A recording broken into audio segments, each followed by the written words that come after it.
மாதா தொலைக்காட்சி அன்பு உள்ளங்களுக்கு இனிய வணக்கம்.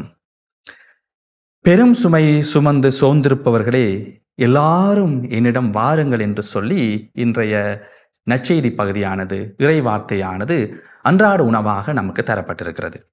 பெரும் சுமை சுமந்திருப்பவர்களே, எல்லாரும் என்னிடம் வாருங்கள். ஆண்டவர் இயேசு நம்மை அழைக்கிறார்.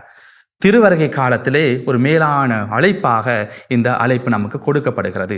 தேடி வருகின்ற இறைவன் சுமையோடு இருப்பவர்களுக்கு ஆறுதல் கொடுக்கிற தேவனாக இருக்கிறார். ஆறுதலும்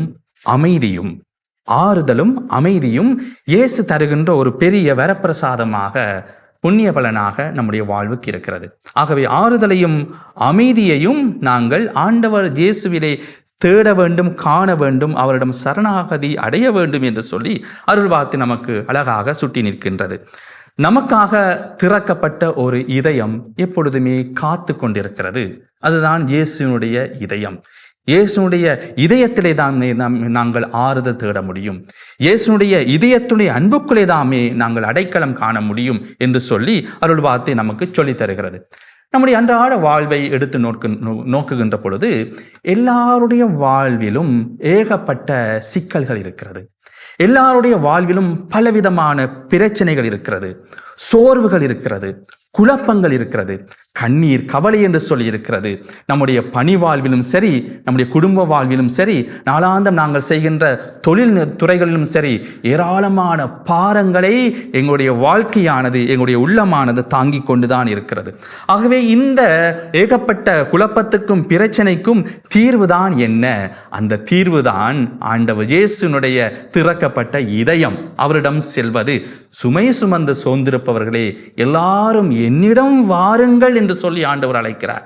அவரிடம் போவது மட்டுமல்ல, அவரிடம் நாங்கள் கற்றுக்கொள்ள அழைக்கப்பட்டிருக்கிறோம். நான் தாழ்ச்சியும் மனச்சாந்தமும் உடையவனாக இருக்கிறேன் என்று ஆண்டவர் நமக்கு இளைப்பாறுதல் தருகிறார். உங்களுக்கு நான் இளைப்பாறுதல் தருவேன் என்று சொல்லுகிற ஆண்டவர் இயேசுனுடைய இந்த வாக்குறுதியிலே நாங்கள் நம்பிக்கை கொள்ள வேண்டியவர்களாக இருக்கின்றோம்.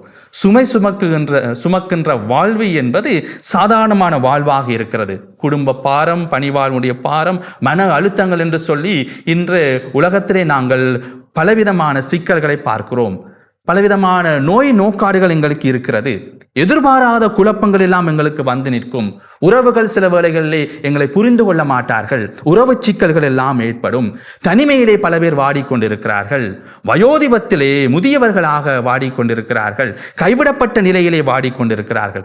ஆகவே இப்படியான மனிதர்களுடைய உடலையும் ஆன்மாவையும் சோர்வடைய செய்கின்ற எல்லா விடயத்துக்கும் மாற்று மருந்தாக, தீர்வாக இருப்பது ஆண்டவர் இயேசுக்குள்ளே நாங்கள் அடைக்கலம் புகுவது. அவர்தாம் எங்களுக்கு ஆறுதல் தரக்கூடியவராக இருக்கிறார். எனவே இன்றைய இறைவார்த்தையை நாங்கள் நோக்குகின்ற பொழுது இயேசு நுகத்தை பற்றி சொல்லுகிறார். தன்னுடைய நுகத்தை பற்றி சொல்லுகின்றார். என்னுடைய நுகத்தை நீங்கள் ஏற்றுக்கொள்ளுங்கள், என்னுடைய சுமையை நீங்கள் ஏற்றுக்கொள்ளுங்கள். என்னுடைய நுகம் என்று சொல்வது அது அழுத்தாது. நுகம் என்று சொன்னால் எங்களுக்கு தெரியும், ஒரு மாட்டின் மீது, மாட்டு வண்டியிலே அல்ல 2 மாட்டு வண்டிகளையும் பிணைப்பதற்கு மேலாக வைக்கப்படுகின்ற ஒரு சட்டம் தான் அது நுகமாக இருக்கிறது.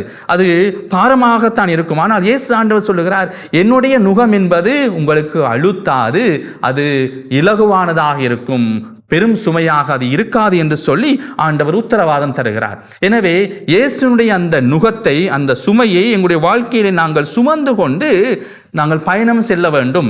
அன்றாட சிலுவையை சுமந்து கொண்டு செல்வதுதான், என் பின்பாக வருவதுதான் சீடத்துவ வாழ்வுடைய முக்கிய நோக்கம் என்று சொல்லி ஆண்டவர் இயேசு சொல்லி நிற்கிறார் அல்லவா?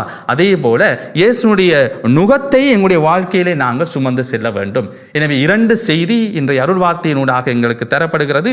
ஒன்று, நாங்கள் இயேசுவிடம் வர வேண்டும், அவரிலே நாங்கள் ஆறுதல் காண வேண்டும், அவரிலே நாங்கள் அடைக்கலம் பெற வேண்டும். எங்களுடைய வாழ்வினுடைய பிரச்சனைகளுக்கு தீர்வை இயேசுவிடம் இருந்து நாங்கள் கற்றுக்கொள்ள வேண்டும் என்பது முதல் செய்தியாக எங்களுக்கு தரப்பட்டிருக்கிறது.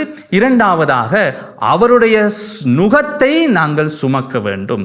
நற்செய்தியை வாழ்வது என்று சொல்வது, நல்ல நேர்மையான வாழ்வை வாழ்வது என்று சொல்வது, இறைவார்த்தையுடைய விழுமியங்களின்படி நாங்கள் வாழ்வது என்று சொல்வது, மனித நல்லொழுக்கத்தின்படி நாங்கள் வாழ்வது என்று சொல்வது பல வேளைகளிலே இந்த உலகத்திலே சுமையாகத்தான் இருக்கிறது. ஆனால் அது சுகமான சுமையாக, நாங்கள் சுமக்க வேண்டிய பாடத்தை இன்றைய அருள் வார்த்தையினூடாக நாங்கள் கற்றுக்கொள்ள அழைக்கப்பட்டிருக்கின்றோம். எனவே பிரியமான சகோதரிகளே, சகோதரர்களே, இயேசுவிடம் நாங்கள் மனமுவந்து செல்வோம். எங்களுடைய வாழ்வினுடைய எல்லா விதமான பிரச்சனைகளுக்கும் அவரிலே நாங்கள் தீர்வை காண முயல்வோமாக. அது மட்டுமல்ல, எங்களுடைய வாழ்க்கையிலே நாங்கள் நற்செய்தியின் சாட்சிகளாக, கிறிஸ்துவினுடைய ஒளியாக, நாங்கள் பெற்றுக்கொண்டிருக்கிற நம்பிக்கை வாழ்வினுடைய அடையாளமாக, தேடி வருகின்ற இறைவனுடைய கருவிகளாக, நற்செய்தி பணியாளர்களாக, நல்ல அன்பர்களாக, நல்ல மனித சீலர்களாக, நேயர்களாக எங்களுடைய வாழ்க்கையில் நாங்கள் செயற்பட முனைவோமாக. அதற்கான அருளையும் அதற்கான ஆசிரையும் தொடர்ந்தும் ஆண்டவரிலே நம்பிக்கை கொண்டவர்களாக, இறைவார்த்தையின் ஒளியிலே நம்பிக்கை கொண்டவர்களாக வாழ்வதற்கும் வளர்வதற்கும் முனைவோமாக. அத்தகைய ஒரு வாழ்வு முறைக்கு ஆண்டவர் நம்மை இன்றைய நாளிலே அழைத்து நிற்கின்றார். இயேசுவுக்கே புகழ், இயேசுவுக்கே நன்றி, மரியே வாழ்க.